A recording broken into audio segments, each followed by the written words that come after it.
You start with just the basic overview. What do you think your defensive line through camp so far? Really good. I have an older group. I have 4 seniors in the group, so doing more fine tuning with those guys. I'm doing a lot less organized, and there's a lot of player led stuff going on. So it's been good.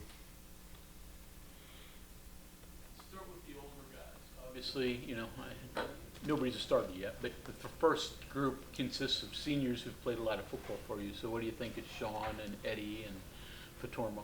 Sean has been. It's good to have him back going through practice. Obviously, he had the disposition last year going into the season, so it's good to have him on the field. I feel definitely sleeping better at night going into this first week. Fatorma's been doing a great job as an older guy. He's knows the system now. He's accustomed. He's taken on some leadership roles. Can't say enough about Eddie Vestorinen, what he does and his consistency. TJ Jackson, as an older guy, has come to us and done a fantastic job. He's a very smart kid, can play multiple positions. He's won at a high level in college football, so he's bringing a winning attitude to our unit. So it's going well. It's going well. What does TJ bring to the unit? I mean, you went out and wanted to bring in an older transfer, so what's he bring? Number one, like I said, he's been a winner. They've done a great job through his career down at Troy. He's won a lot of football games, played in a lot of high-pressure situations. He provides pass rush.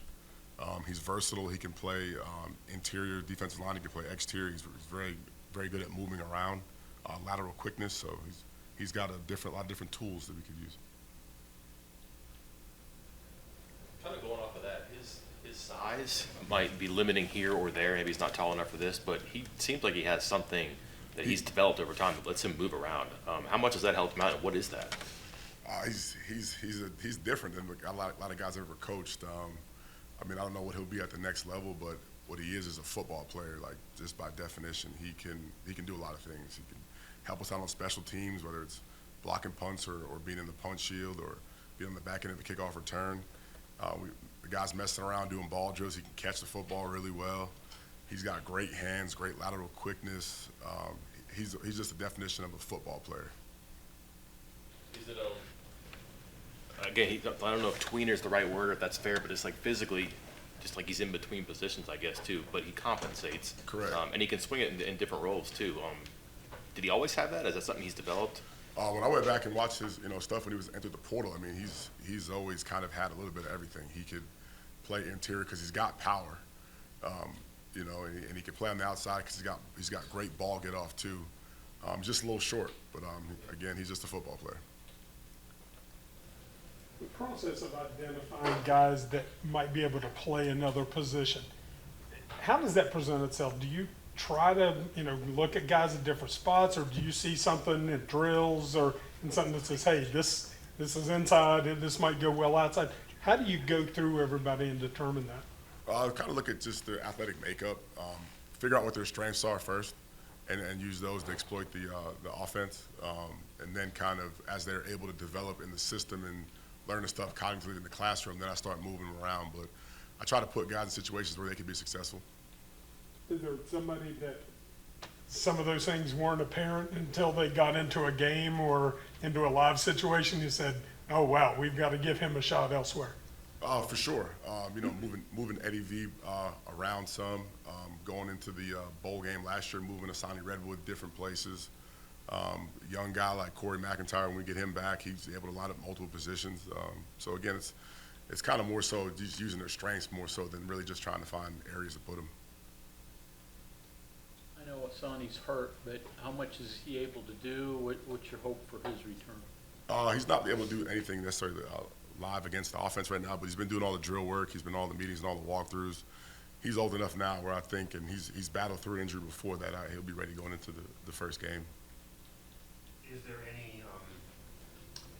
any difference with leadership on the line? I mean, Sean's a quiet, kind of lead by example. Mm-hmm. Eddie's a foreigner. Is that just the veterans maybe? Yeah. Is there any communication issues, or what's the leadership situation? No communication issues. They all lead in their own ways, and more of them lead by example than anything. And like, I know Sean came in here the other day and snitched on me, but I tell him, let me be the bad guy, and then, those guys pick each other up. They don't need to take my lead on getting upset or being negative. I'll correct folks, and most time I tell them to be the good cop just to limit me.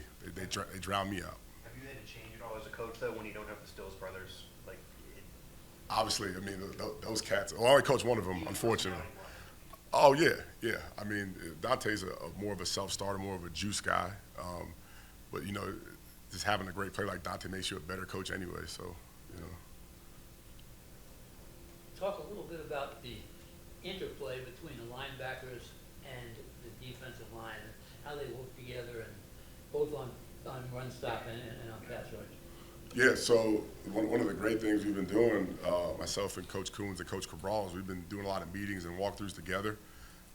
Definitely hammered on the communication part.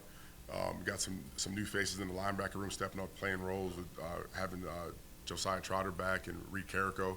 Ben Cutter's been there, and Trey Lathan's been there, and I have 4 older guys. So again, it's more so about just being clean with it and trusting each other that we can do our jobs, because there's so much talent in the front that, you know, it's more about getting guys to communicate pre-snap and then doing your job post-snap, and I think we've got good chemistry there right now. How important is the defensive line's job of keeping the offensive lineman off the linebacker? Oh, it's ultimately important. I mean, that's our first job is to reset the line of scrimmage, no matter what. That's what we're looking to do every play, and then ball comes to your gap, or you make penetration through the line of scrimmage, and you go get the ball. But our ultimate job is reset the line of scrimmage. You brought him up. I know you don't coach him, but this is a football guy. What does Trotter bring to the table? And when you look at him, what do you like about him? Number one, he's a mixture of the new school athletic linebacker and the combination of, I know he hates the comparison, but being like his dad, where he could be a box backer. And, you know, with playing with a guy behind you like that can diagnose that there's not going to be a lot of double teams. So if you just do your job and communicate, they have to go block him too. He's not going to be sitting back there just waiting. And he's ultimately aggressive, and he's a great communicator. That big 240 at Mike, that's helpful to you guys up front, isn't it? Absolutely. In what ways? Well, I think that, you know, size on paper, and we're going to see it here really soon. I think he could tackle a running back one-on-one in a hole. So I don't think that we have to necessarily be as clean and as perfect up front. There could be a big window or a phone booth, and he's going to be able to make the play. So guys don't have to worry about doing anything extra, you know. And he's big enough where he could take on those big blockers, and you don't have to be, you know, that helps you, doesn't it? Absolutely. I want to steal him sometimes and put him in that D end every now and then, you know. Okay, thanks. You mentioned Coach Cabral. He's now been here a while. What has he brought to the staff, brought to you, different vibe than was there? He's got high energy. He's always talking. He's got great positive attitude. Me selfishly, he's been a D-line coach and a professional defensive lineman before. So I've been picking his brain and checking myself and growing in the game through his knowledge.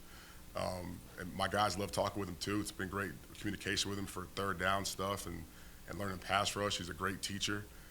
Sees the game. The 3-down defense wasn't my background coming into this deal, and he's been doing that for a long time. So I think he's been awesome as far as that for our front in general and our defensive coaching staff, and providing ideas, watching some of our tape from last year and adding some stuff to our packages and stuff. Your evaluation of your young defensive lineman, a redshirt freshman and true freshman, and do you have to have one or two of those to be able to contribute this year to get to where you need to be? Absolutely. The redshirt guys are really hungry. Obviously, we're missing Corey this year, but the 3 freshmen we brought in are really hungry. Byerson, Nate Gabriel, and Elijah Kinsler are all hungry. They all want to play. They've all flashed in camp. They're still growing. We, you know, I have a better answer for you on them going into it, but I'm very pleased with what I see so far. Zach Keith's doing very well. He's come back. He's healthy. He's more confident in himself. He's also made some plays, and he's done a good job pushing Sean too. Following up on Bob's question about interplay with the linebackers, with the kind of the scheme changes going from the banda to the spur, and you know some of those changes there, how much did that affect your guys on the edge? I mean, is that a lot, or is it just getting used to where guys are lining up in their assignments? It's affected guys. It's allowed us all to be more versatile. I think there's some carryover in our defense. I think the only thing that we've had to work on is the different communication and where it's coming from on the field. It's been a little bit of a learning curve, but it's good because we we have a bunch of Swiss Army knives out there on different sides of the ball, whether it's inside, outside, field, or boundary. Aubrey said you were going to help him with pass rush moves. Yep. How's that going? Good. He's crafty at blitzing. He's got something special to him coming off the edge of the nickel, and we're going to be in for a treat watching this year. He's very natural. He's another guy, Central Florida kid. He's another football player. I learned just as much from him as I'm teaching him, especially blitzing off of depth, where his eyes are at, things like that. It's good back and forth. When you see him playing that position and you start to realize, wow, there's something there. I don't know if it was just like goodwill to help him or if you were joking around, but he did seem interested in it. And do you just, I don't know, do you teach him rip moves, spin moves, or just stuff that's like particular to him? Can you tell him to do what a defensive end does? Yeah, at the point of contact, except for necessarily using power moves. At first, I started off asking him what he does because he's very good at dipping around blocks and very crafty. So I asked him naturally what his thought process is, and that's what I do with most pass rushers. It's kind of like a baseball pitcher. You don't really change people's arm angles or their motion and stuff. You try to make them efficient and give them change-ups and counters and sliders and stuff like that. Is there a natural advantage or something that you can actually weaponize coming from that depth and that angle that it's not like getting down in the stance and coming off the ball? There's acceleration or angles you can use too, I'm guessing. Absolutely, based on formation, coverage behind you, all different types of stuff. But some of it, I don't think Aubrey can necessarily say exactly what he did till you come back and watch it on the tape. He's that special. Is there any collective goal for the defensive line in general that you kind of have in your mind now that you look at to see whether it was successful, like a number of sacks or whatever? No, I'm not going to quantify it other than we want to be the most physical unit in the country. Same way we were talking in the spring, like the physicality is going to be our number one trait, our number one goal. And again, we have some of the top backs in the country, some of the top running attacks in the country that are going to come through the stadium. We're going to go on the road and play those guys. I've been focusing back to my guys about how we finished the Oklahoma State game, and we had a Heisman hopeful come in here and run the ball down our throat in the fourth quarter. You mentioned you're sleeping better, but are you really? You've got things at the house that probably keep you from sleeping. What's that like? I'm blessed. My daughter sleeps as of right now. Tonight's probably going to be terrible, but no, we are blessed. She sleeps 6-7 hours a night. So I've been waking her up at night to kind of get to spend some time with her, waking up early in the morning, to be honest with you. You mentioned the physical teams that you're facing. I think, 5 of the first 8 or top 25 teams in the Coaches Bowl? Yep. I mean, you got physical run teams. I mean, you got to get those guys in the mindset, right? Absolutely. Absolutely. Run defense is a mindset.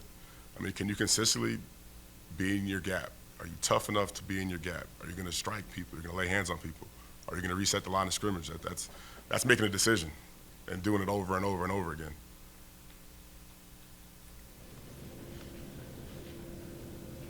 Fatorma in the middle, I would imagine after a year, he's probably pretty close, maybe even ahead of where you thought he would be. Yeah.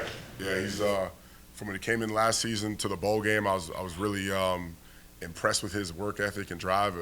As a kid, I've known for a long time, and now to see him push to potentially be a starter, and after what he did in the bowl game, I'm very excited what he's going to bring to the table in a more consistent role.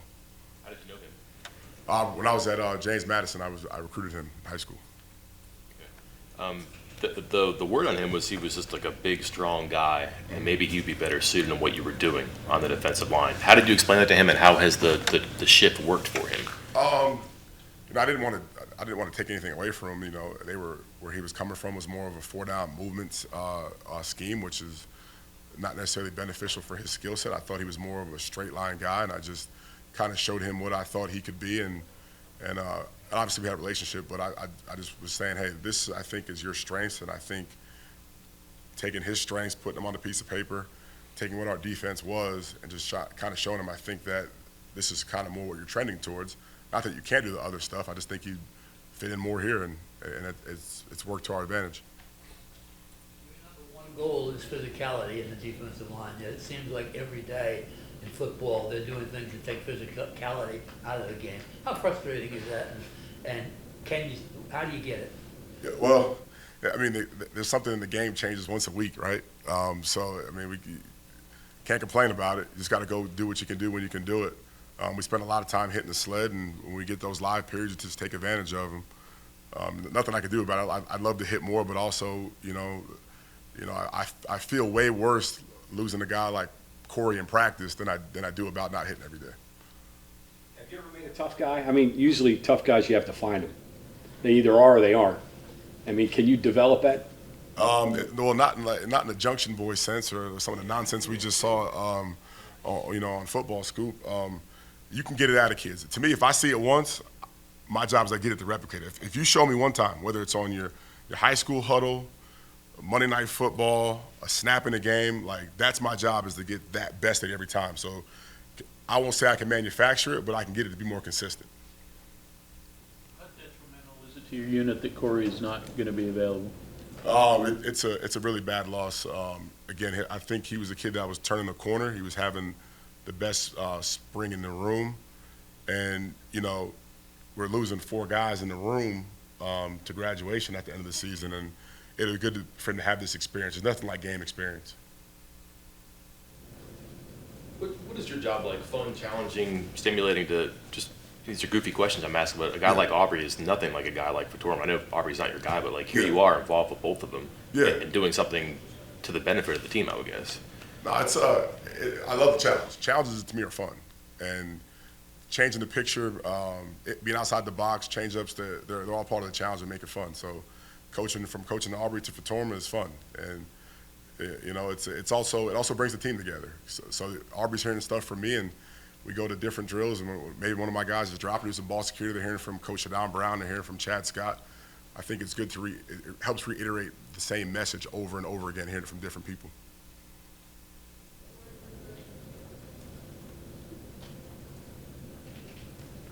Okay, anything else, Coach Jackson?